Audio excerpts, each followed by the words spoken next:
Hello and welcome to Wheel Thing TV. I'm Dave Knoll. This week we're checking out the 2017 Renault Koleos. This is the Intens, the top of the range. Renault's Koleos, this is the Intens, the top of the range, based on Nissan's X-Trail. As you can see, a very familiar look, especially on that rear window line. Moving in, riding on some lovely Nexen tyres, a little bit more grippier than the Zen model that we had last week, 225 60/18s. Plenty of meat, and a very handsome profile to the car as well, especially with LED taillights and the headlight inserts, or the daylight running lights as they're called. Moving along into the front of the car, very elegant look to the vehicle, and LED headlights as well. Nothing says luxury or a bit of modernity without the touch of a powered tailgate, and that's dropped down via the little one just on the left hand side.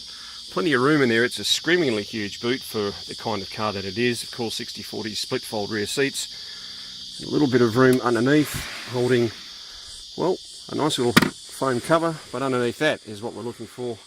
There is a proper tyre, not a space saver.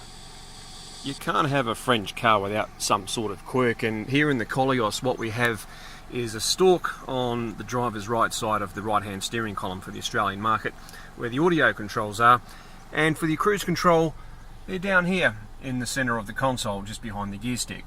Whereas if we look at the steering wheel's hub, we've got room enough for both. You have the option to customise the interior of the car. When I say the interior, I mean the centre screen here and the dash screen there. We have this little icon just down here.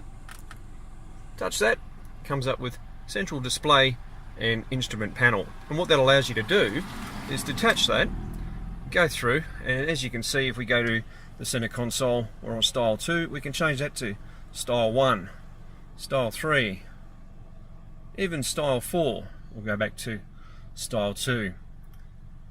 And if we go back to the central display, then again you can change the actual look of the thing by touching it in there. Aircon controls are operated via the touch tab just here as well. Bring that up, and then it's just a simple matter of touching wherever you want the speed. Air conditioning dual control, as in dual zone, where you need to go, and so on. Very handy and surprisingly intuitive.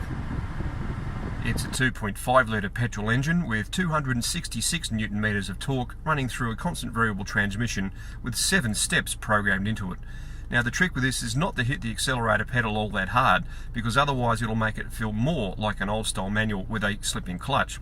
What happens here is that you'll have a whole lot of raucous noise from the engine. It'll climb up to around 3,500 to 4,000 RPM, and it will sound like it's about to explode. But oddly, it actually does get a reasonable clip underway.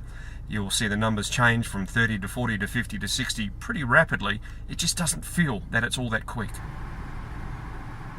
There's even more customization available via these little tabs in here. As for example, the system into user profile, and a choice of pictures that you can have on the car. Now, I'm not sure what's going to come up with names on there. It might take a second or two. Well, there you go. Let's back out of that. So we go back, and then we've got our different screens that we can play with. Again, we see we've got to change the colour, navigation, phone, Bluetooth, all those little bits and pieces, all controlled by this quite simple to use screen. Simple and elegant interior, leather seats, ventilated in the front for heating and cooling. Fantastic to see that in an Australian spec car. A couple of USB ports for the rear passengers, plus the now almost obligatory 12-volt port as well. Moving into the inside of the car with a little bit of sun glare there. As you can see, you've got these beautifully supportive seats with that cooling, and it's operated via these very simple to use and elegant buttons just at the bottom of the dash. Koleos is also fitted with a little cooling vent just for the center console here, so you can put a drink and keep it cool, not cold. On the other side of the coin, also a couple more USB ports buried down in the center console at the rear.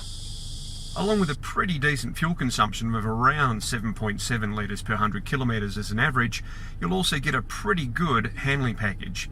It's tuned to be taut yet compliant, just enough so you'll feel some of the bumps, but it won't be too harsh, yet won't be too soft either. And the steering, it's well weighted, very talkative and very well balanced.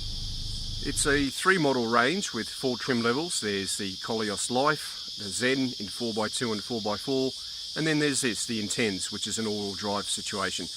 You can actually switch it from 2-wheel drive at the front to all-wheel drive, but it still predominantly has 2-wheel drive at the front anyway, as you do. For all the details on the range, and it is a pretty good range I have to say, mostly impressed, at Renault.com.au.